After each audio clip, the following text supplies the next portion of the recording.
इस वीडियो में मैं समझाऊंगा कि ऑपरेशन सिंदूर के बाद पाकिस्तान की सेना भारतीय सेना से आगे कैसे है और अगली जंग लड़ने के लिए बेहतर स्थिति में क्यों है। और इसका कारण यह है कि न केवल पाकिस्तान की सेना ने युद्ध के संचालन स्तर को पहचाना है, बल्कि वह इस स्तर के युद्ध को लागू करने के लिए क्षमताएं और संगठनात्मक ढांचे भी तैयार कर रही हैं। और मैंने कई बार, खासकर अपनी पिछली वीडियो में 5 नवंबर को समझाया है कि युद्ध का संचालन स्तर, जो कि युद्ध का मध्यवर्ती स्तर है, एक और युद्ध का सामरिक स्तर होता है जहां मोर्चे पर लड़ाइयां होती हैं, और दूसरी ओर रणनीतिक स्तर होता है जो युद्ध का सबसे ऊंचा स्तर है, जहां राजनीतिक और सैन्य नेतृत्व एक दूसरे के साथ संवाद करते हैं। तो इसी मध्यवर्ती या संचालन स्तर पर युद्ध जीते या हारे जाते हैं। यह इतना महत्वपूर्ण है और अब वे इसे लागू कर रहे हैं। इसका प्रमाण यह है कि उन्होंने पहले ही घोषणा कर दी है कि पाकिस्तान सेना के पास एक रॉकेट फोर्स कमांड होगी, जो स्पष्ट रूप से पाकिस्तान वायुसेना के साथ मिलकर युद्ध के इसी संचालन स्तर पर काम करेगी। वे इस स्थिति तक कैसे पहुंचे? आइए इसे चरण दर चरण समझते हैं। ये सब बालाकोट से शुरू हुआ था। 2019 में जब भारतीयों ने बालाकोट एयर स्ट्राइक की, तो हमने देखा कि पाकिस्तान वायुसेना ने अपनी इलेक्ट्रॉनिक युद्ध क्षमताओं का अच्छा प्रदर्शन किया।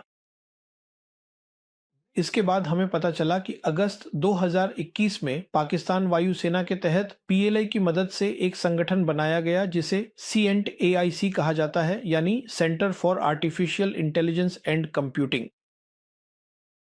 अब यह तथ्य अपने आप में काफी था कि ये पाकिस्तान वायुसेना के अधीन था। ये इस बात का प्रमाण था कि अगली जंग में पाकिस्तान वायुसेना, न कि पाकिस्तान सेना, मुख्य भूमिका में होगी।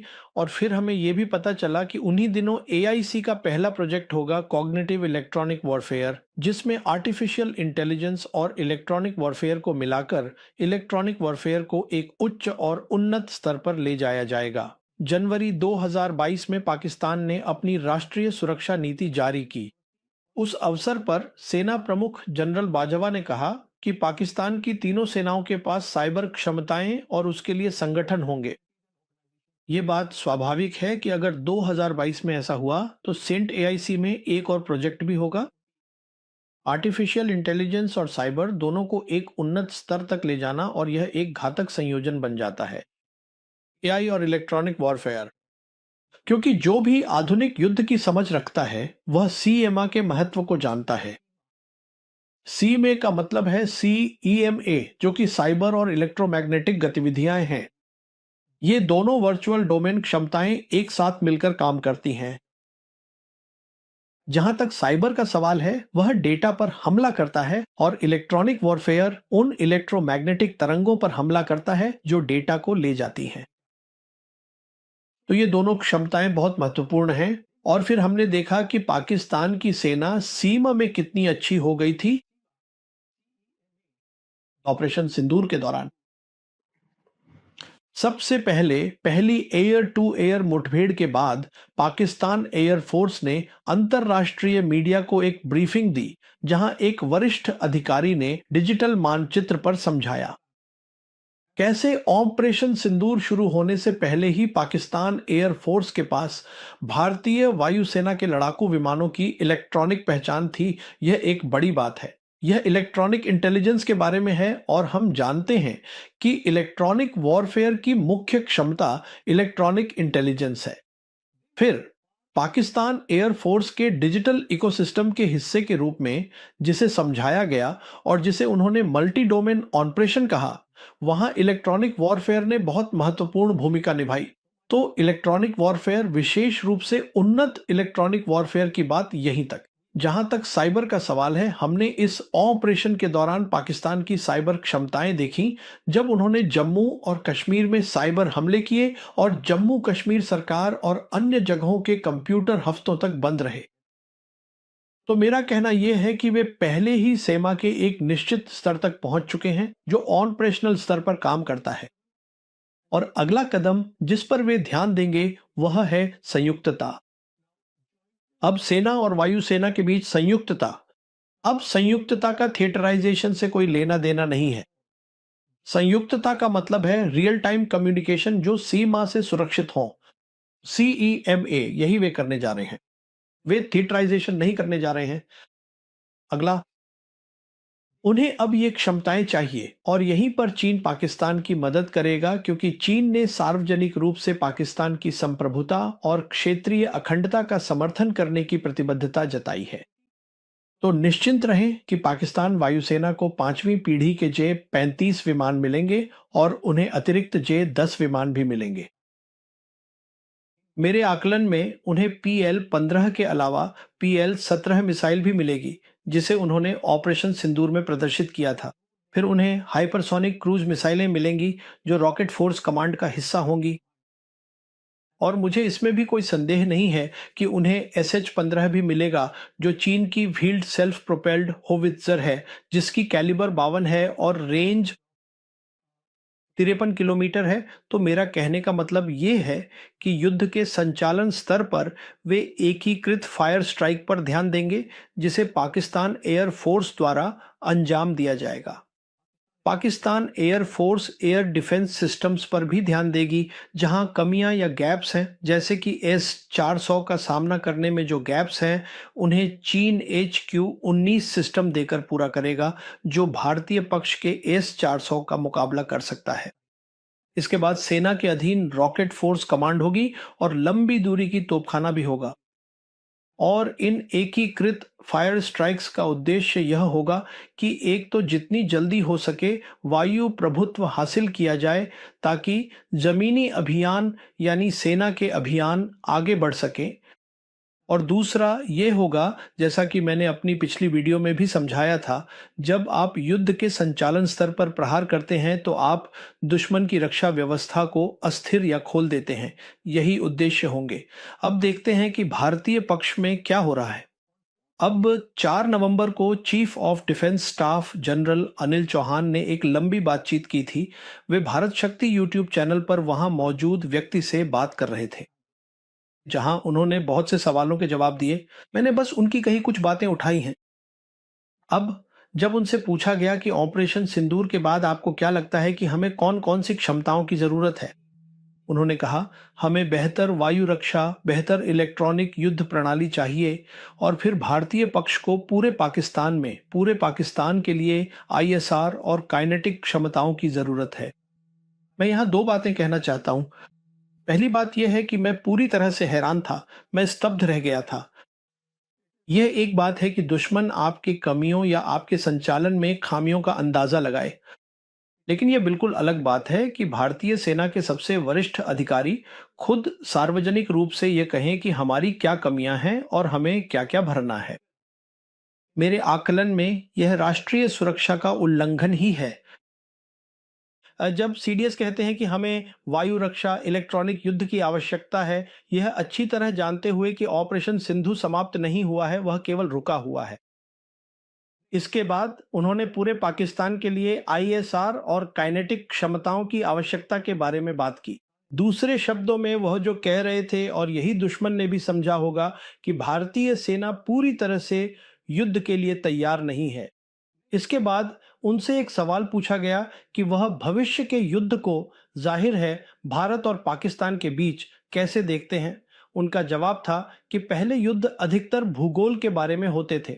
तकनीक थी, लेकिन मूल रूप से यह भूगोल के बारे में ही था। अब वह बदल गया है। अब ये ज्यादा तकनीक के बारे में है।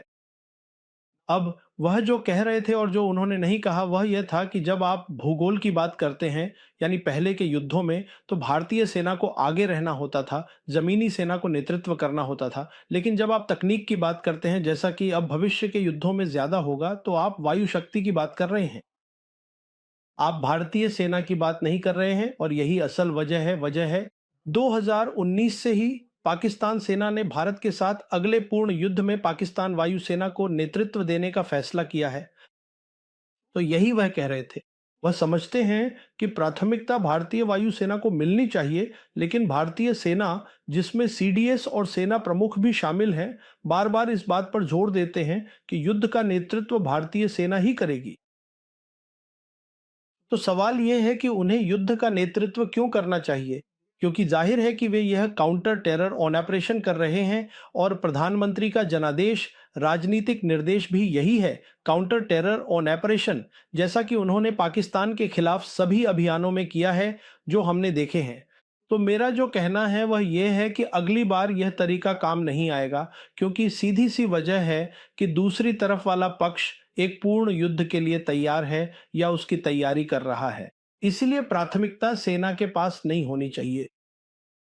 अब एक और बात जो उन्होंने कही और ये बहुत महत्वपूर्ण थी, थिएटराइजेशन के बारे में उन्होंने कहा। मूल रूप से मैं संक्षेप में बताता हूं और फिर समझाऊंगा। उन्होंने कहा, पुराना मॉडल असफल हो गया है और अब हम नई शुरुआत कर रहे हैं।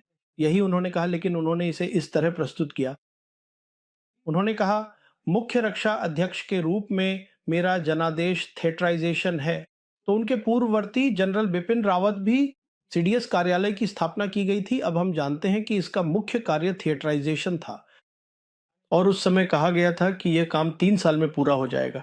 इसका मतलब है कि बिपिन रावत जनवरी 2020 में सीडीएस बने तो दिसंबर 2023 तक यह काम पूरा होना था, थिएटर कमांड्स बन गए होते। ये नहीं हुआ। अब यह जिम्मेदारी जनरल अनिल चौहान के पास आई है। अब जो वह कह रहे हैं वह यह है कि इस पूरी प्रक्रिया के शुरू होने के 4.5 साल बाद कि हमने कुछ सबक सीखे हैं जिन्हें हमें शामिल करना है, और जिन सबकों की वह बात कर रहे हैं वे ऑपरेशंस से जुड़े हैं, और थिएटराइजेशन की मुख्य बात भी ऑपरेशंस ही है। और उन्होंने इसे समझाते हुए यह भी कहा कि ऑपरेशन सिंदूर से पहले हमारा मॉडल अलग था। उस मॉडल में यह था कि सर्विस चीफ्स की कोई ऑन ऑपरेशनल भूमिका नहीं होगी। उनकी भूमिका फोर्स जनरेशन की होगी, यानी सैनिकों को तैयार करना, प्रशिक्षण देना और उन्हें बनाए रखना। यह चीफ्स की भूमिका होगी, क्योंकि ऑन ऑपरेशनल भूमिका थिएटर कमांडरों की होगी, जिनके अधीन थिएटर में आर्मी, एयरफोर्स और नेवी की यूनिट्स होंगी। लेकिन अब वह कहते हैं, हमने सबक सीखे हैं क्योंकि तीनों सर्विस चीफ्स एक साथ काम करते हैं। मैं भी सिंदूर में उनके साथ था। और ध्यान रहे, सिंदूर वास्तव में कोई युद्ध नहीं था। ये मूल रूप से एक समन्वित कार्रवाई थी जो कि गई थी, और वही इसका अंत था। ये 4 दिनों में खत्म हो गया था। लेकिन इसके अलावा उन्होंने कहा कि अब हमने समझ लिया है कि किसी न किसी तरह की भूमिका, ऑपरेशनल भूमिका सर्विस चीफ्स को देनी होगी। तो लीजिए, बात यही है, सर्विस चीफ्स को भूमिका चाहिए। आपको क्षमताओं का निर्माण करना होगा। उसके बाद ही थिएटराइजेशन और उसके स्वरूप की बात करें, और आगे चलकर यह पूरी तरह अलग दिखेगा। इसके बाद उन्होंने कहा कि मेरा एक संचालनात्मक भूमिका है, क्योंकि अंतरिक्ष, साइबर और संज्ञानात्मक क्षेत्र मेरे अधीन हैं। असल में ये आपके अधीन नहीं होने चाहिए। शुरुआत करने के लिए इलेक्ट्रॉनिक युद्ध का कहीं भी उल्लेख नहीं है। मैंने पहले ही सीएमए के महत्व और यह कैसे दोनों वर्चुअल क्षमताओं को एक साथ काम करना चाहिए समझाया है। और फिर वह कहते हैं, और उन्होंने यह भी स्वीकार किया कि इलेक्ट्रॉनिक युद्ध में हम कमजोर हैं और हमें इसमें सुधार करने की जरूरत है। तो मेरी राय में सीएमए यानी सीईएमए को देखें और इसे एक केंद्रीय भूमिका मिलनी चाहिए। यह सीडीएस के पास नहीं हो सकता। इसे संचालनात्मक कमांडर के साथ संचालनात्मक भूमिका में होना चाहिए। लेकिन मैं इससे आगे नहीं जाऊंगा। मुझे यकीन है कि सेना के भीतर अब ऐसे लोग हैं जो इन बातों पर सोच रहे हैं। आखिरी बात जो उन्होंने बहुत महत्वपूर्ण कही वह यह है कि हाल ही में हमने संयुक्त कमांडरों का सम्मेलन आयोजित किया, जो पहली बार भारत के पूर्वी हिस्से में हुआ। और उन्होंने कहा कि हमने इसे वहां इसलिए आयोजित किया क्योंकि हम एक संदेश देना चाहते थे। किसे संदेश देना चाहते हैं? क्या आप पीएलए को संदेश देना चाहते हैं? मैं सीडीएस को यह बताना चाहूंगा कि पीएलए युद्ध के संचालनात्मक स्तर की धार पर है, और वह धार क्या है इसे मैं अपने अगले वीडियो में विस्तार से समझाऊंगा। लेकिन फिलहाल मैं जो कहना चाहता हूं वह यह है कि पीएलए को भूल जाइए, पाकिस्तान पर ध्यान केंद्रित कीजिए और युद्ध के संचालनात्मक स्तर की क्षमताओं के निर्माण पर ध्यान दीजिए। ये महत्वपूर्ण है।